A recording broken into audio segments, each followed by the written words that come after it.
कोकणातील कार्ला, लोणावळा येथील आई एकविरा देवी हे महाराष्ट्रातील लाखो भाविकांचे आराध्य दैवत आहे. सह्याद्रीच्या पर्वतरांगांमध्ये लेण्यांच्या सानिध्यात वसलेले हे मंदिर त्याच्या जागृत देवस्थान आणि निसर्गसौंदर्यासाठी प्रसिद्ध आहे.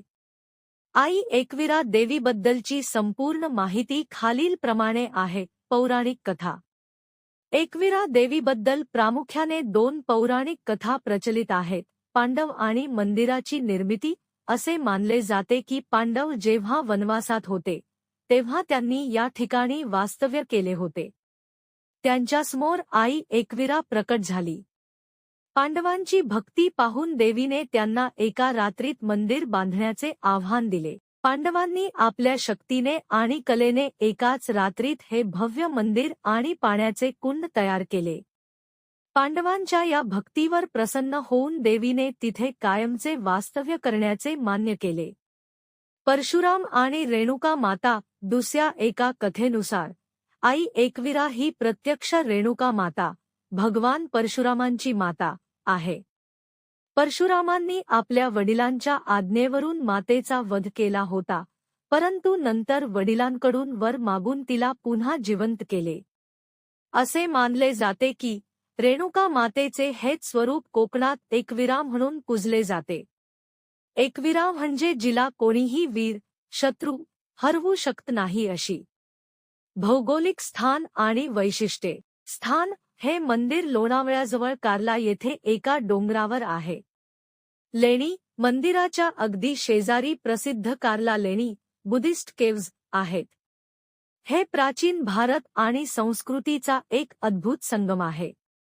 पायऱ्या. डोंगराच्या पायथ्यापासून मंदिरापर्यंत पोहोचण्यासाठी साधारण 400 ते 500 पायऱ्या चढाव्या लागतात. 3. आगरी कोळी समाजाची कुलदेवता. आई एकविरा ही संपूर्ण कोकण किनारपट्टीवरील आगरी आणि कोळी समाजाची कुलस्वामिनी आहे. समुद्रावर जाण्यापूर्वी किंवा कोणत्याही शुभ कार्याआधी या समाजातील लोक देवीचा आशीर्वाद घेतात. देवीच्या पालखी सोहळ्यात गायली जाणारी गाणी आणि नाच हा या संस्कृतीचा अविभाज्य भाग आहे. आई एकविरा डोंगरवरी, नजर तुझी कोळ्यांवरी. ही गाणी आजही अत्यंत लोकप्रिय आहेत. सण आणि उत्सव. चैत्र नवरात्र. चैत्र महिन्यातील नवरात्रीला येथे मोठी जत्रा भरते. चैत्री पौर्णिमेला देवीचा मुख्य उत्सव असतो.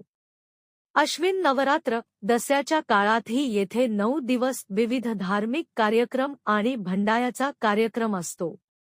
पालखी सोहळा. उत्सवाच्या वेळी देवीची पालखी काढली जाते, ज्यात हजारो भाविक आई एकविरा देवीचा उदो करत सहभागी होतात.